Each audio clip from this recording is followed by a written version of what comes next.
നാട്ടിൽ ഒരു ബുദ്ധിമുട്ട് വന്നപ്പോൾ, ആൾക്കാർക്കൊക്കെയും വലിയൊരു വിഷമം വന്നപ്പോൾ ബാപ്പാക്ക് പിന്നെ എങ്ങനെയാണ് ആർക്കെങ്കിലും എന്തെങ്കിലും സഹായം ചെയ്യണമെന്നുള്ള വലിയ താല്പര്യമുള്ള ആളാണ്. അപ്പോൾ ഈ പണമുണ്ടല്ലോ, ഏതായാലും കൂട്ടുകാരൻ ആവശ്യമുള്ളപ്പോൾ ചിലവ് ചെയ്യാം എന്ന് പറഞ്ഞിട്ടുണ്ടല്ലോ, അയാൾ ഇപ്പോൾ ഏതായാലും തിരിച്ചു വരൂലല്ലോ എന്ന് കരുതി എൻ്റെ ബാപ്പ അത് പണം ചെലവ് ചെയ്തു. സുബ്ഹാനല്ലാഹ്, ഈ ചെലവ് ചെയ്ത് കുറച്ച് ദിവസം ആവുമ്പോഴേക്ക് ആ കൂട്ടുകാരൻ തിരിച്ചു വരികയാണ്. അസ്സലാമു അലൈക്കും വറഹ്മത്തുള്ളാഹി വബറകാതുഹു. മുഅ്മിനീങ്ങളെ ഇമാം അബൂ ഹനീഫ റളിയല്ലാഹു അൻഹു രചിച്ച ഖസീദത്തുൻ നുഅ്മാനിയയുടെ 2ാം ക്ലാസ്സാണ് നാം കേൾക്കാൻ പോകുന്നത്. ബഹുമാനപ്പെട്ടവർ 1ാമത്തെ ബൈത്തിൽ തന്നെ നമ്മെ പഠിപ്പിച്ച ആശയങ്ങൾ അത് വലിയ വിശാലമായ ആശയമാണ്. യാ സയ്യിദ സാദാത്ത് ജുഅതുക ഖാസിദ അർജു റിളാക വഅഹ്തബി ബിഹിമാക. മുത്തുനബി സല്ലല്ലാഹു അലൈഹി വസല്ലമ തങ്ങളെ വിളിച്ചുകൊണ്ട് മനസ്സുകൊണ്ട് മുത്തുനബിയെ ചിന്തിച്ച് മുത്തുനബിയോട് പൊരുത്തം ചോദിക്കുന്ന, മുത്തുനബിയോട് കാവൽ ചോദിക്കുന്ന വിഷയമാണ് 1ാമത്തെ ബൈത്തിൽ നാം മനസ്സിലാക്കിയത്. അവിടെ നാം വളരെ ഗൗരവത്തോടു കൂടെ മനസ്സിലാക്കി അല്ലാഹു സുബ്ഹാനഹു വ തആല തന്നെ മുത്തുനബിയുടെ പൊരുത്തം ആഗ്രഹിക്കുന്നു എന്നുള്ളത്. അതിന് വലിയ തെളിവായി നാം കൊണ്ടുവന്നത്, നാം പറഞ്ഞത് ബഖറ സൂറത്തിലെ വളരെ പ്രധാനമേറിയ ആയത്താണ്. അതുപോലെ തന്നെ അവിടെ തന്നെ ഇമാം റാസി റളിയല്ലാഹു അൻഹു മറ്റൊരു കാര്യം കൂടി നമ്മെ ഓർമ്മപ്പെടുത്തുന്നു. മുത്തുനബി സല്ലല്ലാഹു അലൈഹി വസല്ലമ തങ്ങളുടെ പൊരുത്തമാണ് അല്ലാഹു ആഗ്രഹിക്കുന്നത്.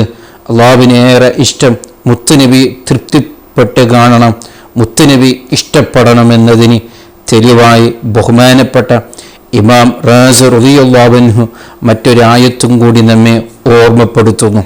വലസൗഫ യുഅ്തീക റബ്ബുക ഫതർലാഹ് എന്നാണ് ഈ ആയത്ത് നമ്മെ പഠിപ്പിക്കുന്നത്. ഓ നബിയെ, അങ്ങക്ക് ഇഷ്ടപ്പെടുന്നതുവരെ നമ്മൾ നൽകും. തങ്ങൾക്ക് എത്രമാണോ ഇഷ്ടം, തങ്ങൾക്ക് തൃപ്തിയാകുന്നതുവരെ ഞങ്ങൾ നൽകും. അതായത് അല്ലാഹു സുബ്ഹാനഹു വ തആല മുത്തുനബിക്ക് എത്രത്തോളം തൃപ്തിയാകുമോ അത്രത്തോളം ഏതെല്ലാം ആവശ്യങ്ങളുണ്ടോ അതെല്ലാം അല്ലാഹു നൽകുമെന്നുള്ള വലിയൊരു സൂചനയാണ് ഈ ആയത്തിലൂടെ നമ്മെ പഠിപ്പിക്കുന്നത്. മൊത്തത്തിൽ പറഞ്ഞാൽ അല്ലാഹു സുബ്ഹാനഹു വ തആല മുത്തുനബിക്ക് അത്രമാത്രം ഗൗരവം, അത്രമാത്രം ബഹുമാനം അല്ലാഹു നൽകിയിട്ടുണ്ട് എന്ന് ഇതിലൂടെ നമുക്ക് മനസ്സിലാക്കാം. ആ 1ാമത്തെ ബൈത്തിൽ തന്നെ ബഹുമാനപ്പെട്ട ഇമാം അബൂ ഹനീഫ റളിയല്ലാഹു അൻഹു പറഞ്ഞത് വഅഹ്തബി ബിഹിമാക, മുത്തുനബിയുടെ കാവൽ കിട്ടിയാൽ നമ്മൾ വിജയിച്ചു എന്നുള്ളത്. അത് യാഥാർത്ഥ്യമാണ്. അല്ലാഹുവിൻ്റെ റസൂലിനെ, മുത്തുനബിയെ പിടിച്ച എത്രയോ ആശിക്യങ്ങൾ, എത്രയോ മാദിഹ്യങ്ങൾ, വിജയിച്ച എത്രയോ സംഭവങ്ങൾ ഇമാമിങ്ങൾ നമ്മളെ മുമ്പിൽ പഠിപ്പിക്കുന്നുണ്ട്. അതിൽ വളരെ പ്രധാനമേറിയ ഒരു സംഭവം കാണാം. ബഹുമാനപ്പെട്ട മുഹമ്മദ് ഇബ്നു മുൻഖദിർ റളിയല്ലാഹു അൻഹു പറയുന്നു, എൻ്റെ ബാപ്പ നാട്ടിൽ ഒരു നല്ല വിശ്വാസമുള്ള ആളായിരുന്നു. എല്ലാവരും എന്തെങ്കിലും ഒരു കാര്യം ഏൽപ്പിക്കണമെങ്കിൽ അത് ബാപ്പയായിരുന്നു ഏൽപ്പിച്ചിരുന്നത്. അത്രമാത്രം എല്ലാവർക്കും വലിയ ബഹുമാനമുള്ള വിശ്വാസമുള്ള ഒരാളായിരുന്നു എൻ്റെ ബാപ്പ. അങ്ങനെ ഒരാൾ, ബാപ്പൻ്റെ ഒരു കൂട്ടുകാരൻ യുദ്ധത്തിലേക്ക് പോകുമ്പോൾ അദ്ദേഹം ഒരു 80 ദീനാർ, ഒരു 80 ദീനാർ ബാപ്പാൻ്റെ കയ്യിൽ സൂക്ഷിക്കാൻ കൊടുത്തു. എന്നിട്ട് പറഞ്ഞു, ഞാൻ യുദ്ധത്തിലേക്ക് പോവുകയാണ്, ഞാൻ തിരിച്ചു വന്നപ്പോൾ എനിക്കത് തന്നാൽ മതി. ഇനി നിങ്ങൾ ആവശ്യത്തിന് വേണ്ടി ഇതിന് നിങ്ങൾ ചെലവ് ചെയ്യാം, ഞാൻ തിരിച്ചു വന്നപ്പോൾ എനിക്ക് കിട്ടിയാൽ മതിയെന്ന് ബാപ്പയോട് അയാൾ പറയുകയും അത് ഏൽപ്പിക്കുകയും അദ്ദേഹം ചെയ്തു. അങ്ങനെ ബാപ്പയാണെങ്കിലോ അതിനെ വളരെ സൂക്ഷ്മതയോടുകൂടെ വെക്കുകയും ചെയ്തു. അങ്ങനെ നാട്ടിൽ ഒരു ബുദ്ധിമുട്ട് വന്നപ്പോൾ, ആൾക്കാർക്കൊക്കെയും വലിയൊരു വിഷമം വന്നപ്പോൾ ബാപ്പാക്ക് പിന്നെ എങ്ങനെയാണ് ആർക്കെങ്കിലും എന്തെങ്കിലും സഹായം ചെയ്യണമെന്നുള്ള വലിയ താല്പര്യമുള്ള ആളാണ്. അപ്പോൾ ഈ പണമുണ്ടല്ലോ, ഏതായാലും കൂട്ടുകാരൻ ആവശ്യമുള്ളപ്പോൾ ചെലവ് ചെയ്യാം എന്ന് പറഞ്ഞിട്ടുണ്ടല്ലോ, അയാൾ ഇപ്പം ഏതായാലും തിരിച്ചു വരൂലല്ലോ എന്ന് കരുതി എൻ്റെ ബാപ്പ അത് പണം ചെലവ് ചെയ്തു. സുബ്ഹാനല്ലാഹ്, ഈ ചെലവ് ചെയ്ത് കുറച്ച് ദിവസം ആവുമ്പോഴേക്ക് ആ കൂട്ടുകാരൻ തിരിച്ചു വരികയാണ്. പെട്ടെന്നൊരു ദിവസം അദ്ദേഹം ബാപ്പാൻ്റെ അരികിൽ വന്നുകൊണ്ട് പറയുന്നു, ഞാൻ അന്ന് തന്ന പണം നിങ്ങളുടെ കയ്യിൽ ഉണ്ടല്ലേ, എനിക്കത് ആവശ്യമുണ്ടോ, തിരിച്ചു തരുമോ എന്ന്. സുബ്ഹാനല്ലാഹ്, ബാപ്പ വല്ലാത്ത വേജാറിലായിപ്പോയി. കാരണം ഇപ്പോൾ ഞാൻ നാണം കെടുന്ന വിഷയമാണല്ലോ. കാരണം അദ്ദേഹം എന്നോട് സൂക്ഷിച്ച് വെക്കാൻ പറഞ്ഞ വിഷയമാണല്ലോ. അപ്പോൾ ബാപ്പ പറഞ്ഞു, ഒരു 2 ദിവസത്തിൻ്റെ ഉള്ളിൽ അത് നിങ്ങൾക്ക് ഞാൻ സംഘടിപ്പിക്കാം. അയാൾ പോവുകയും ബാപ്പ വല്ലാത്ത വിഷമത്തിലും വല്ലാത്ത വേദാരിലായിപ്പോയി. കാരണം സ്വന്തത്തിൽ ചെലവ് ചെയ്തതല്ല, നാട്ടുകാർക്ക് പാവപ്പെട്ടവർക്ക് വേണ്ടി ചെലവ് ചെയ്തതെന്നാണ്.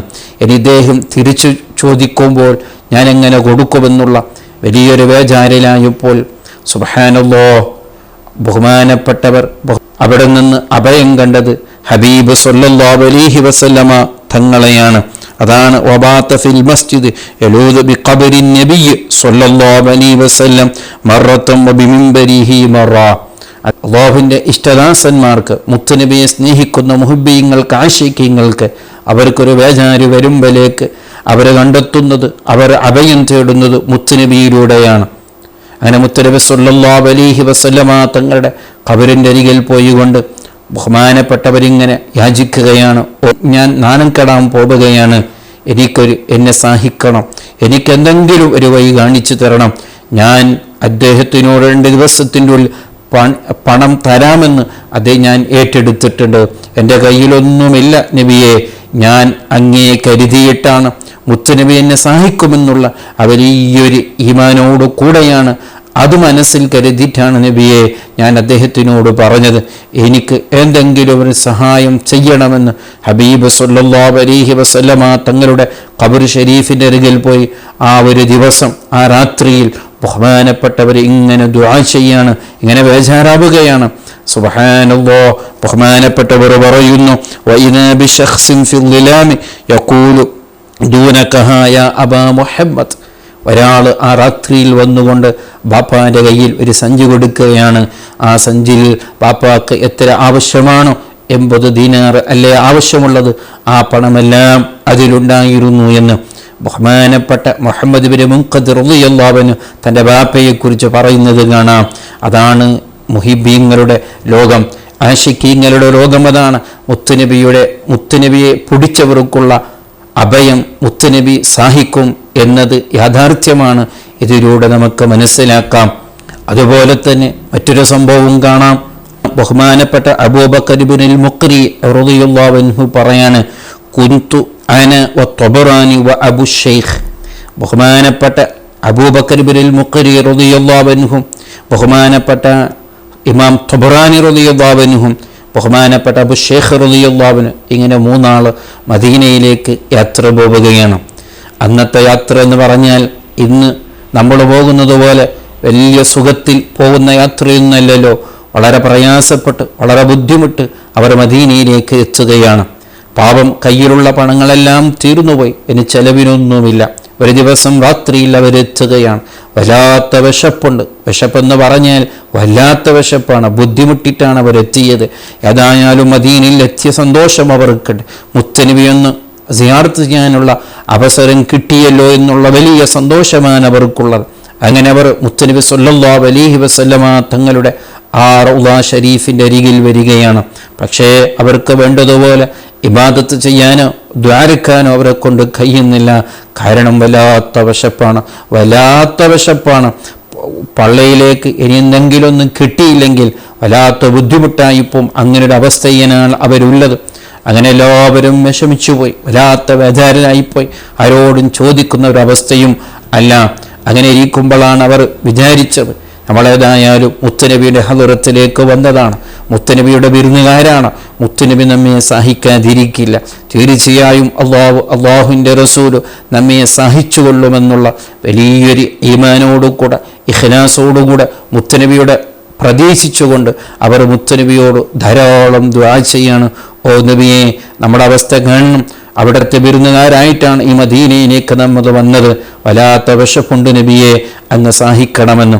അങ്ങനെ അവർ ഇങ്ങനെ വിശപ്പ് സഹിച്ച് ബഹുമാനപ്പെട്ട അബൂ ശൈഖ് റളിയല്ലാഹു അൻഹു തൻ്റെ കൂട്ടുകാരോടൊക്കെ പറയുന്നുണ്ട്, നമ്മളിവിടെ ഇരിക്കുക, മുത്തനബിയുടെ ചാരത്തിരിക്കുക, ഇമ്മ അയ്യക്കൂന റിസ്ഖു അവിൽ മൗത്ത്, ഒന്നിരിക്കും ഒരു റിസ്ക് കിട്ടും, അല്ലെങ്കിൽ മരണമാണ്, രണ്ടിലൊന്ന് സംഭവിക്കുന്നെന്ന് ഉറപ്പാണ്. സുബ്ഹാനല്ലാഹ്, അങ്ങനെ വിഷമിക്കുന്ന സമയത്താണ് ഫഹളറ ബിൽ ബാബി അലവിയുൻ, നമ്മളടുക്കൽ ഒരു അലവി കുടുംബത്തിലുള്ള ഒരാൾ നമ്മളരികിലേക്ക് വരികയും എന്ന് മാത്രമല്ല ഗുലാമാനി, അദ്ദേഹത്തിൻ്റെ കൂടെ 2 അടിമകളുമുണ്ടായിരുന്നു. അവരെ കയ്യിൽ ധാരാളം ഭക്ഷണങ്ങളൊക്കെ ഉണ്ടായിരുന്നു. നമ്മളെ വിരുന്ന് സൽക്കരിക്കാൻ വേണ്ടി അവർ കൊണ്ടുവന്ന ഭക്ഷണമാണ്. അവർ വളരെ ആവേശത്തോടു കൂടെ അവരരികിലെത്തിയ വിരുന്നുകാരെ പോലെ ഭക്ഷണങ്ങളൊക്കെ തന്ന് നമ്മളവരെ ആശ്വസിപ്പിച്ചു, നമ്മളെ സന്തോഷിപ്പിച്ചു.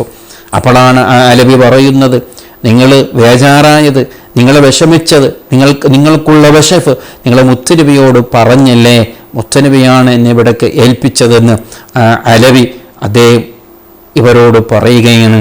നോക്ക്, ഇതിലൂടെയൊക്കെ നമുക്ക് മനസ്സിലാകുന്നത്, മുത്തുനബിയെ നമുക്ക് പിടിച്ചാൽ, മുത്തുനബിയെ വേണ്ടതുപോലെ നാം അനുഭവിക്കുകയും മുത്തുനബിയെ വേണ്ടതുപോലെ ഒരു ബന്ധം ഉണ്ടാക്കുകയും ചെയ്താൽ തീർച്ചയായും ദുനിയാവിലും ആഖിറത്തിലും ആ മുത്തുനബിയെ കൊണ്ട് നമുക്ക് വിജയം കിട്ടുമെന്നതിൽ യാതൊരു സംശയമില്ല. അതാണ് അല്ലാഹു സുബ്ഹാനഹു വ തആല അത്രമാത്രം വലിയൊരു സ്ഥാനം മുത്തുനബിക്ക് അല്ലാഹു നൽകിയിട്ടുണ്ട്. എത്രത്തോളം അല്ലാഹു സുബ്ഹാനഹു വ തആല മുത്തുനബിക്ക് സ്ഥാനം കൊടുത്തിട്ടുണ്ട് എന്നതിന് ഒരു ചെറിയൊരു വിഷയം ഓർമ്മപ്പെടുത്തുകയാണ്. അല്ലാഹു സുബ്ഹാനഹു വ തആല അവനെ വിശേഷിപ്പിച്ചുകൊണ്ട് അവനാരാണെന്ന് ഫാത്തിഹ സൂറത്തിൽ നമ്മെ പഠിപ്പിക്കുന്നത് എങ്ങനെയാണ്?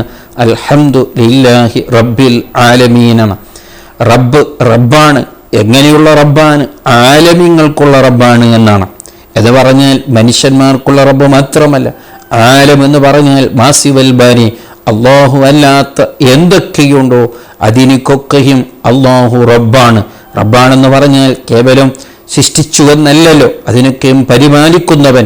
അത് മലായിക്കങ്ങളുടെ ലോകമാവട്ടെ, സ്വപ്ന ലോകമാവട്ടെ, മൃഗങ്ങളുടെ ലോകമാവട്ടെ, ആഖിറ ലോകമാവട്ടെ, സ്വർഗമാവട്ടെ, നരകമാവട്ടെ, ഏത് കാലത്തുള്ള ലോകമാവട്ടെ, അതിനെല്ലാം അള്ളാഹു റബ്ബ് ആണ് എന്നല്ലേ. എന്നാൽ അതേ അള്ളാഹു തന്നെ മുത്തുനബിയെ നമ്മെ പഠിപ്പിച്ചത് എങ്ങനെയാണ്? വമാ അർസൽനാക ഇല്ലാ റഹ്മത്തൻ ലിൽ ആലമീൻ. മുത്തുനബി റഹ്മത്താണ്. ആർക്കുള്ള റഹ്മത്താണ്? അള്ളാഹുവാണ് പറഞ്ഞത്. അള്ളാഹു ആരാണോ എന്ന് വിശേഷിപ്പിക്കുമ്പോൾ അള്ളാഹു ഉപയോഗിച്ച അതേ ആലമീൻ എന്നുള്ള പദം അള്ളാഹു ഉപയോഗിക്കുകയാണ്. വമാ അർസൽനാക ഇല്ലാ റഹ്മത്തൻ ലിൽ ആലമീൻ. മുത്തുനബി ലോകർക്ക് എന്ന് പറഞ്ഞാൽ അള്ളാഹു ആർക്കെല്ലാം റബ്ബാണോ, അതേ അങ്ങനെയാണല്ലോ, അള്ളാഹു ആർക്കെല്ലാം റബ്ബാണോ അവർക്കെല്ലാം മുത്തുനബി റഹ്മത്താണ് എന്നാണ്. മലായിക്കങ്ങളാവട്ടെ, ഏത് ലോകത്തുള്ള ആൾക്കാരുമാവട്ടെ, ആരുമാവട്ടെ, അവർക്കെല്ലാം മുത്തുനബി റഹ്മത്താണ് എന്നാണ് ഈ ആയത്തിലൂടെ നമ്മെ പഠിപ്പിക്കുന്നത്. അപ്പോൾ അള്ളാഹു റബ്ബാരാണെന്ന് വിശേഷിപ്പിക്കുമ്പോൾ അള്ളാഹു ഉപയോഗിച്ച അതേ ആലമ് വെച്ചിട്ടാണ് അള്ളാഹു മുത്തുനബിയുടെ വിശേഷിപ്പിക്കുമ്പോൾ പോലും അള്ളാഹു ആലം എന്ന് പറഞ്ഞത്. അള്ളാഹു ആണല്ലോ പറഞ്ഞത്. അപ്പോൾ അള്ളാഹു അത്രമാത്രം ഒരു ഗൗരവം പറയുമ്പോൾ അതിലൂടെ നമ്മൾക്ക് മനസ്സിലാക്കാം മുത്തുനബിക്ക് അള്ളാഹു എന്തുമാത്രം സ്ഥാനം നൽകിയിട്ടുണ്ട് എന്നുള്ളത്. അതാണ് ബഹുമാനപ്പെട്ട ഇമാം അബൂ ഹനീഫ റളിയല്ലാഹു അൻഹു ആ 1-ാമത്തെ ബൈത്തിലൂടെ തന്നെ നമ്മെ സൂചിപ്പിച്ചത്. യാ സയ്യിദ സാദാത്ത് ജഉതുക ഖാസിദ അർജു റിളാക വ അഹ്തബി ബിഹിമാക. ഓ നബിയെ, അങ്ങയുടെ പൊരുത്തം എനിക്ക് വേണം, അങ്ങയുടെ കാവൽ എനിക്ക് വേണം. നമ്മളും വളരെ ആവേശത്തോടു കൂടെ മനസ്സറിഞ്ഞ് മുത്തുനബിയെ വിരിക്കുക. യാ സയ്യിദ സാദാത്ത് ജഅതുക ഖാസിദ അർജു റിളാക വ അഹ്തബി ബിഹിമാക. നമ്മളുടെ ഈ വിളിയും മുത്തുനബി കേൾക്കട്ടെ, അള്ളാഹു കേൾപ്പിച്ചു കൊടുക്കട്ടെ. മുത്തുനബിയെക്കുറിച്ച് ഈ പറഞ്ഞതെല്ലാം കേട്ടതെല്ലാം അള്ളാഹു സ്വീകരിക്കുമാറാവട്ടെ. ഈ കേൾക്കൽ മുത്തുനബിയിലേക്ക് എത്താൻ വലിയ കാരണമാകട്ടെ. അസ്സലാമു അലൈക്കും വറഹ്മത്തുള്ളാഹി വബറകാതുഹു.